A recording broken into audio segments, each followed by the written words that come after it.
Tužna sudbina psa i jasna ideja da se u društvu nešto mora pokrenuti da bi se situacija promenila podstakli su Anju Gajić, učenicu 7. razreda, da organizuje svoje vršnjake da zajedno pomognu Mili.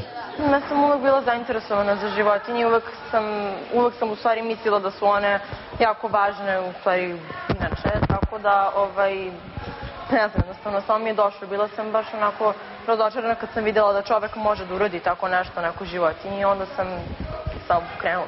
A šta te nateralo da pokreneš akciju? Samo sam isto to, htjela sam da ipak pomognem nekako.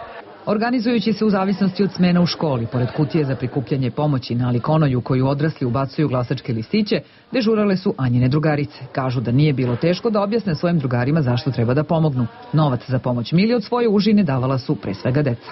Mislim da životinje imaju isto pravo koji ljudi. Samo što neki ljudi to ne shvataju očigledno. Ali imaš neko objašnjenje kako je moguće da neko uopšte nauči životinje na taj način? Nemam, zato što to ne mogu uopšte da shvatim kako neko to mogu da uradi. Pa važno je pomagati bolesnima, iznemoglima i onima koji zaista nemaju osnovne stvari od kojih će da žive i bitno je sama suština tog pomaganja. Bitno je da ljudi pokažu tu humanost i tu svoju neku želju da pomognu, a ne samo pomoći. Nije stvar u tome. Obrazovanje i vaspitanje podrazumeva i da deca kada odrastu pre svega postanu dobri ljudi. Akcija koju su pokrenule učenice sprovedena je zahvaljujući podršci direktora. Mi u školama veoma smo opterećeni nastavnim planovima, programima, lekcijama, pismenim zadacima, a zaboravljamo veoma često veoma bitne stvari. Da kada decu učimo, učimo ih znanju. Kada decu grdimo, učimo ih da grde. Ali kada decu volimo, učimo ih da vole.